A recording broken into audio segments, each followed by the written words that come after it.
Olha, no programa de hoje não vai haver falta de autenticidade. Vocês viram que eu já comecei fungando porque eu estou com uma baita de uma gripe. E, evidentemente, gripe, vírus, o que é que causa? Essa é um pouco da discussão de hoje, um pouco da questão do vírus que nós vamos conhecer hoje, porque vocês já ouviram falar, vírus da AIDS. Poxa, é um vírus até certo ponto bastante badalado, né? Mas temos também na dengue, poliomielite, quer dizer, vírus para tudo quanto é gosto.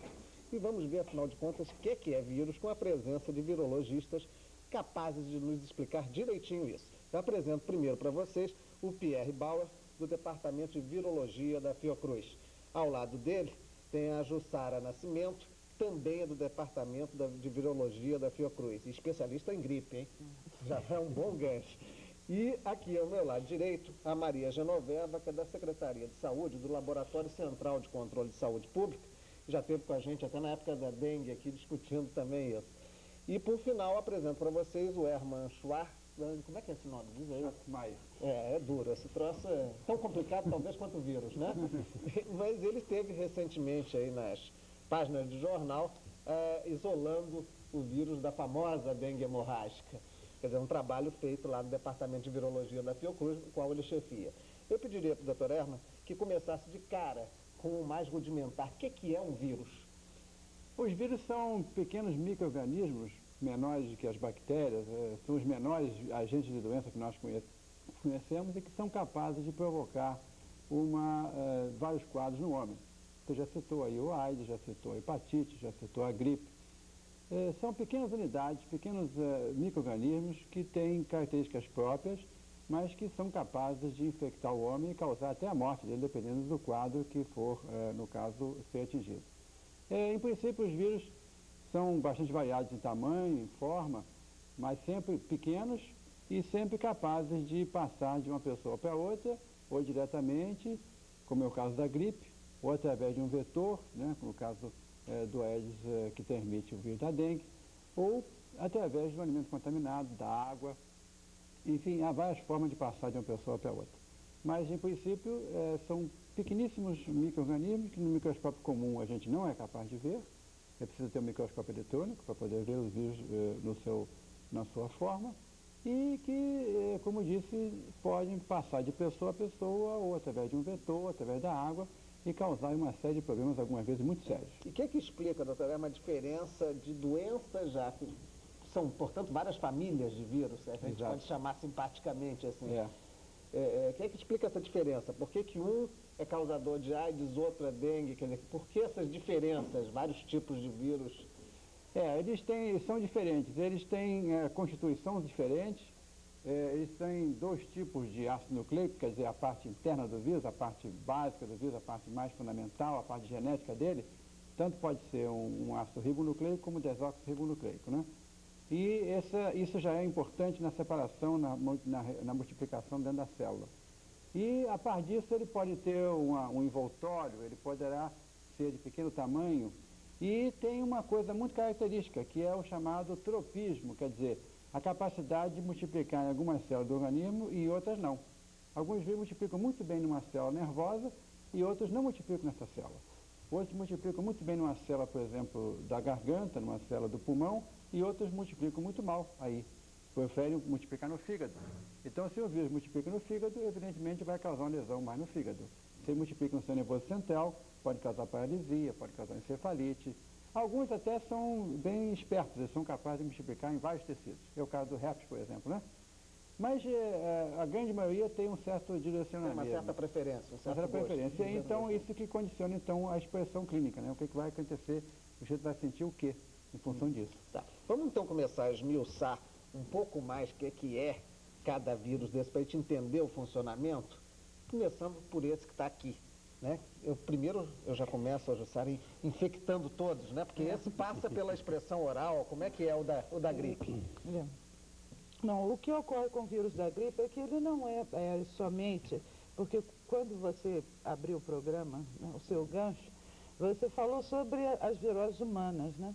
Mas nós temos vírus que infectam animais, né, bastante conhecidos, como o da raiva, por exemplo. E tem vírus também que infectam plantas, causam doenças em plantas, inclusive trazendo grandes problemas para a agricultura. E até vírus que infectam bactérias. né? Eles se multiplicam nela e destroem as bactérias. E no caso do vírus da então gripe... faz um intervalo e aproveita o pessoal, localiza a bactéria na história, senão você vai dizendo bactéria contra ou a favor da gente, né? Vai dar a noção. A bactéria, o que é no caso? Bom, a bactéria é um micro-organismo que pode provocar doença também ou não, ser um micro-organismo que é favorável, né? Pode fazer parte da sua constituição normal, né? Já o vírus normalmente traz danos. Normalmente, a infecção viral traz danos. Não há o caso, digamos, de um vírus bonzinho? Até onde eu possa saber, não. Agora, peço ajuda aos companheiros que... Alguém diria que existe um vírus bonzinho? Não, é o seguinte, nem sempre a presença dele, forçosamente, vai dar um quadro clínico. Nós temos, vamos dizer, em torno de 90%, né, em certas doenças ou mais, que as infecções são subclínicas. Então, eles andam por aí, infectam as pessoas, mas não causam uma doença. Por fraqueza deles ou pelo poder de resistência da pessoa? Não, isso acho que é dele mesmo, né? Dele mesmo. Ele circula porque ele só se multiplica em organismos vivos, né? No caso, os vírus humanos, como a Jussá colocou, então, se hospedam no homem, tem vírus que se hospedam nos animais, então circulam lá, mas ele sempre precisa de uma célula viva para se manter. Então ele está muitas vezes presente, está se multiplicando, mas a pessoa nem toma conhecimento. Está ali e está se imunizando, aí já é outro... O organismo se prepara e automaticamente em ganha o poder de consequência disso, resistência. ele vai ficar protegido para aquela doença. Então eles sempre precisam de um hospedeiro, mas nem sempre causam uma doença. Tá, voltamos então para a gripe, né, retomando a questão, Jussá. Pois é, o vírus da gripe, ele é um vírus que ele infecta tanto animais quanto o homem.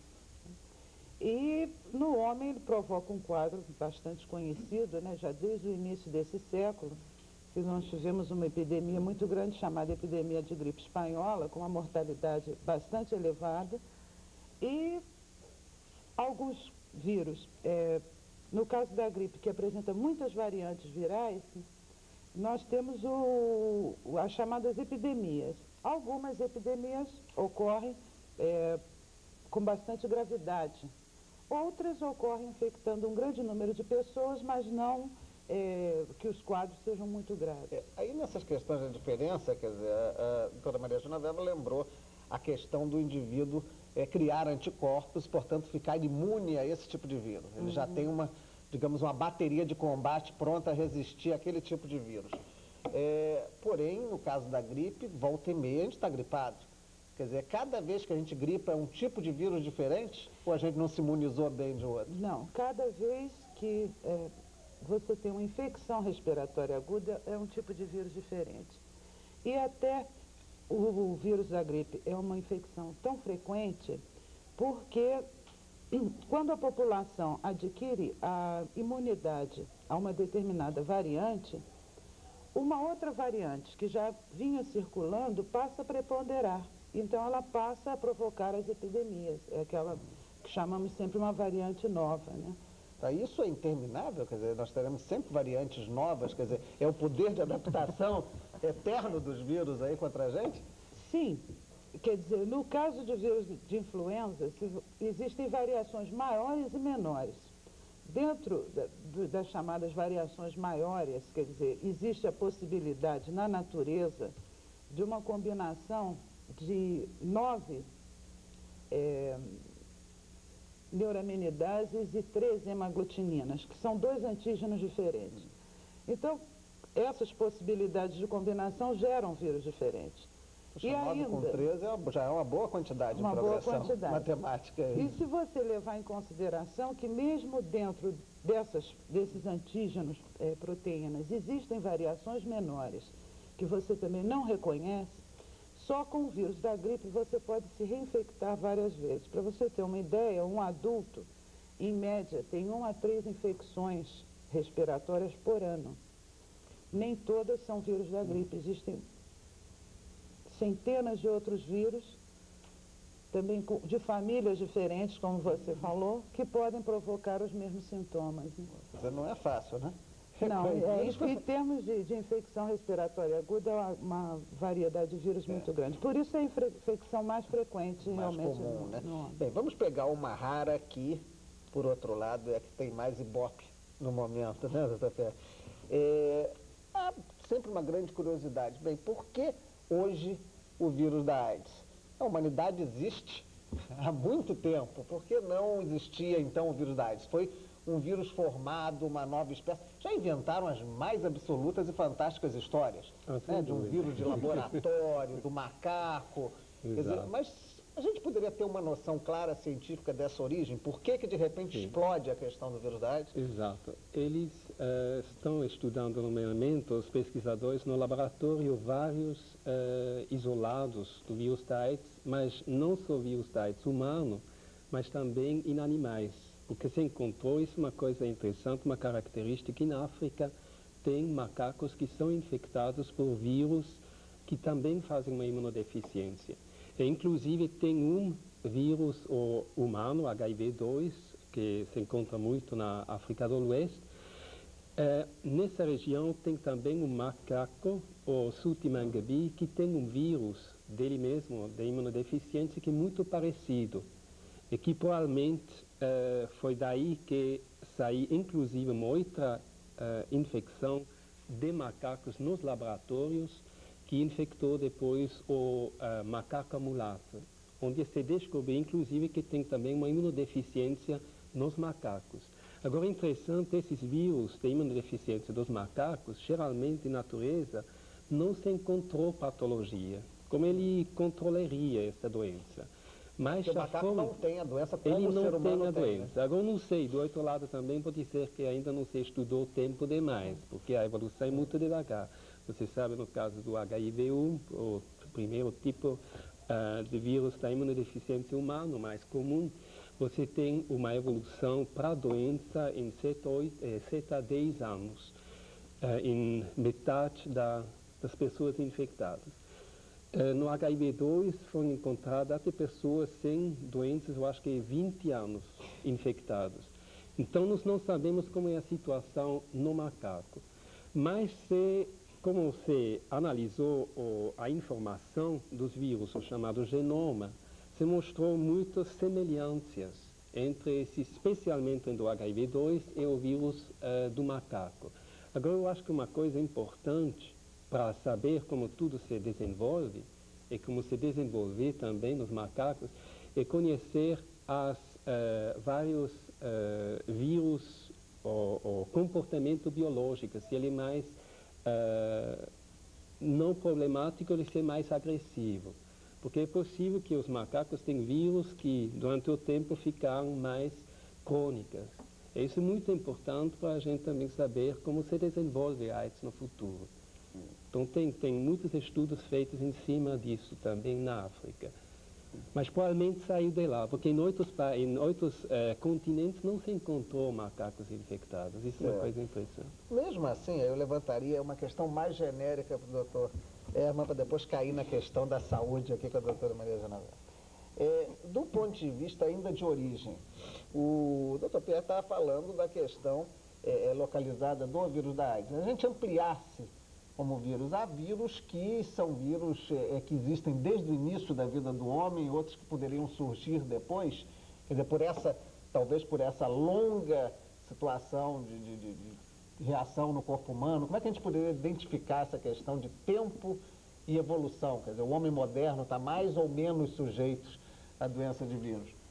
Bom, a questão da evolução de vírus, evidentemente, nós não temos dados precisos, né? Não temos como estudar isso retrospectivamente, quer dizer, nós não temos, por exemplo, possibilidade de encontrar numa múmia, né, um vírus mais, porque está destruído, já não se consegue mais isolar.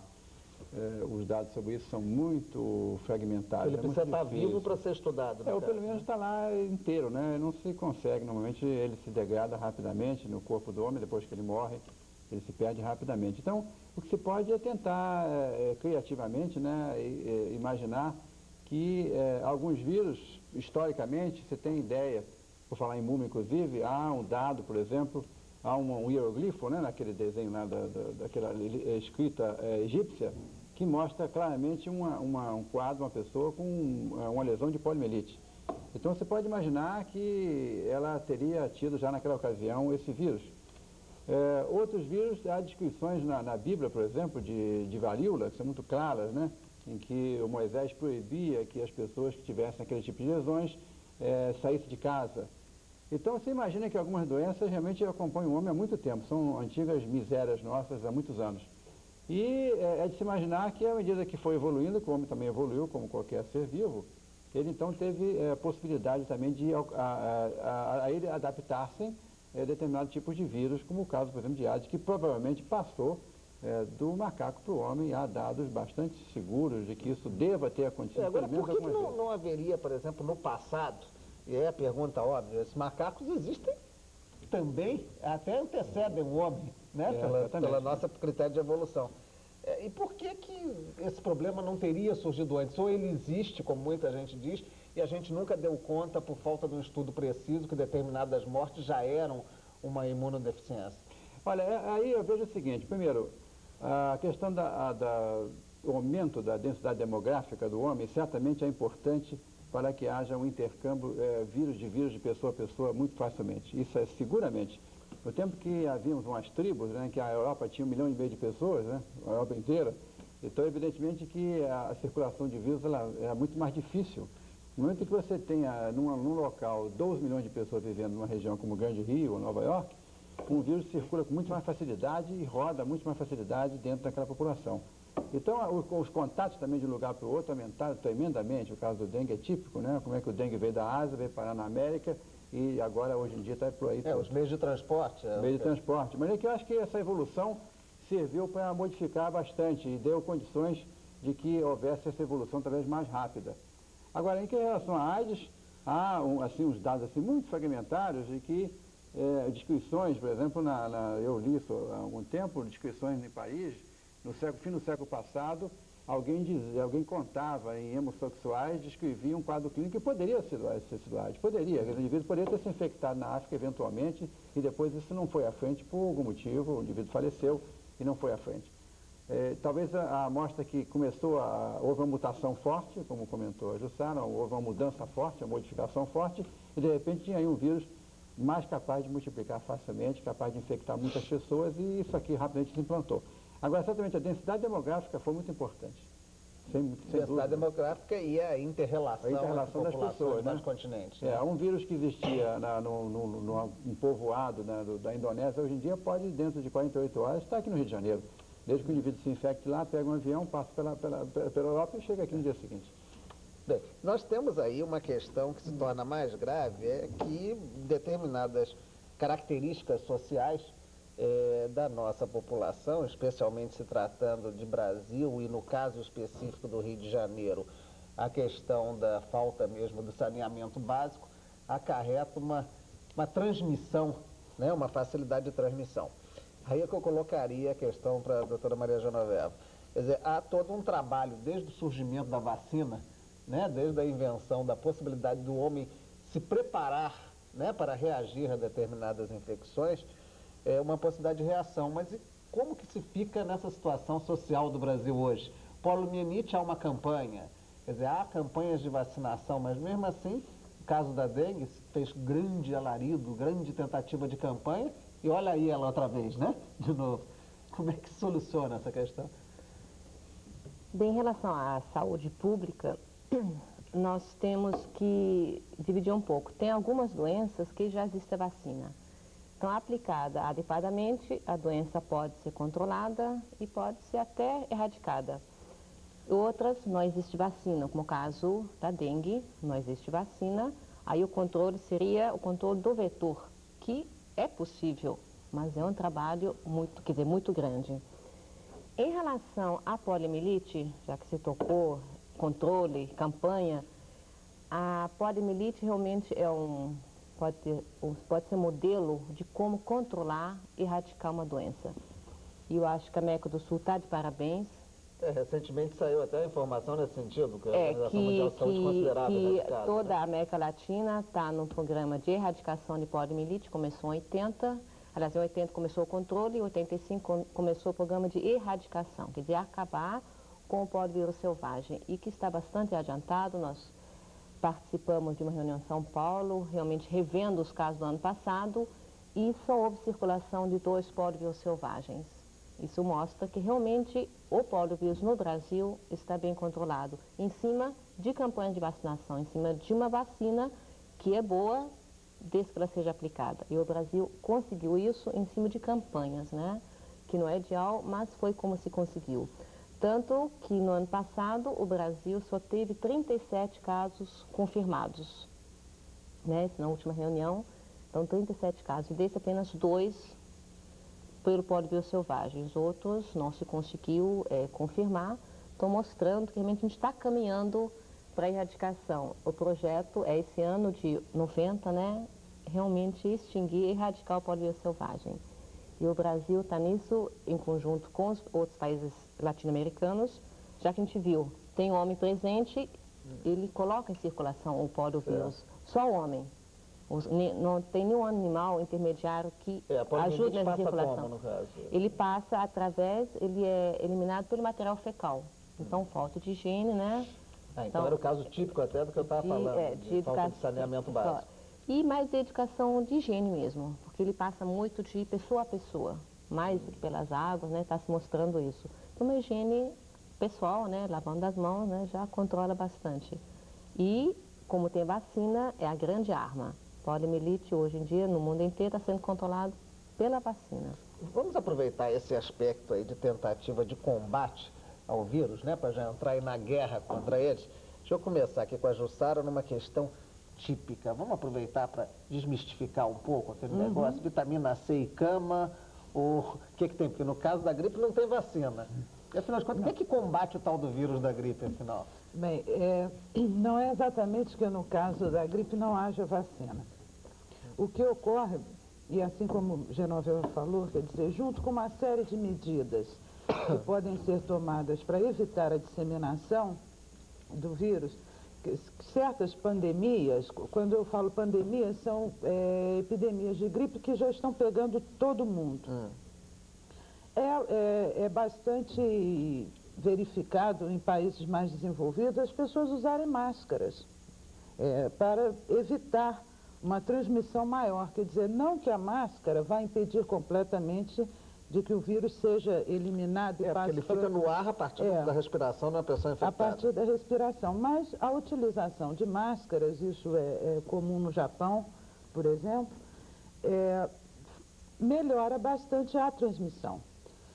E uma coisa importante em termos de vírus da gripe, como foi também no pólio, é a participação dos laboratórios que andam como caçadores de vírus, né? Procurando saber quais são os vírus que estão circulando.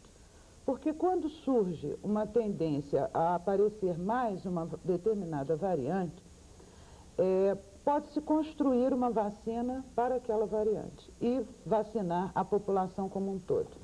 A grande pandemia de 68, de gripe, a chamada gripe Hong Kong, foi produzida uma vacina e essa vacina administrada em quase todos os países do mundo, né? Foi a última grande pandemia, foi a de 1968. Tá, quer dizer, no caso, apenas não teríamos a possibilidade de uma prevenção total devido àquela multiplicação maluca a qual nos referimos. Sim, porque nós não podemos prever qual vai ser o vírus que vai surgir. Por isso nós necessitamos de ter uma ação rápida de laboratório e de produção. Uma vigilância constante, que isso no controle das doenças por vírus é muito importante. Se mostrou importante em pólio, né? Porque se pode fazer o controle pela vacinação, mas como a Genoveva citou, apenas 2 casos foram confirmados porque o laboratório está atrás disso, fazendo o diagnóstico. E se mostrou muito importante também no dengue, né? Que só se sabe que tem o dengue 2 circulando porque o laboratório faz uma vigilância isolar, foi aquele trabalho lá. Quer dizer, o importante é ter o trabalho constante e não só lançar mão do laboratório de virologia quando a população já está toda infectada, porque aí não é possível mais prevenir. Entrando mais profundamente na questão do trabalho do cientista dentro do laboratório, dentro da sua pesquisa, eu perguntaria ao Dr. Pierre, do ponto de vista de toda uma campanha mundial, hoje em dia se fala muito da AIDS, quer dizer, por que não se acha com facilidade como se acha no caso da gripe, da poliomielite, uma vacina para o vírus da AIDS? Quer dizer, ele é diferente em que não permite que haja uma possibilidade de imunização? Certo. Bom, primeiro, o problema é que a gente ainda não conhece muito tempo esse vírus. Você vê em outros vírus, por exemplo, já tem muitos anos de estudo. No vírus da AIDS começou quase ontem. Além disso, é um vírus que ataca o sistema imunológico, que geralmente deveria proteger a pessoa contra a infecção, exatamente lá que ele age. Então, é muito difícil de produzir uma vacina contra um agente nesse sentido. Além disso, a infecção... Ele está atacando, na verdade, o quartel-general. Exatamente, exatamente. E, inclusive, na questão das vacinas, você ouve sempre, aqui há 5, 10 anos, a gente vai ter a vacina, mas isso se repete o Galo, quase recentemente cada falou ano. Que até o ano 2000 nós teríamos essa vacina. Exatamente. Você tem hoje nos laboratórios um conhecimento, uma tecnologia muito melhor que antigamente. Inclusive, nesse sentido, nós tínhamos sorte que o vírus da AIDS chegou no início de 80, não no início de 70 ou 60. Isso teria sido muito mais devastador.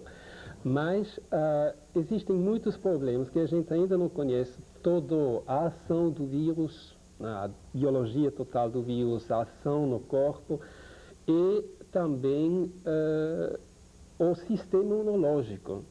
Eu acho que tem muitos dados que nós não conhecemos, dados básicos do sistema imunológico, para nós conhecermos a interação vírus-sistema imunológico. Porque, inclusive, você tem no início da infecção, você tem uma fase bem calma, onde tem poucos vírus formados, você não tem doença nenhuma, e lá tem um intercâmbio entre controle do próprio vírus, ele mesmo pode se controlar, ele tem proteínas para se controlar, ativar e desativar, e tem um sistema de fora, o sistema do corpo, o sistema imunológico que age também. Então, você, conhecendo melhor essas interações, você também pode melhor interagir, seja com quimioterapia, seja com vacina. E, além disso, nós temos uma agravante também, o vírus, quando ele infecta a pessoa, não só o vírus ele mesmo, mas muitas vezes ele infecta pela célula infectada.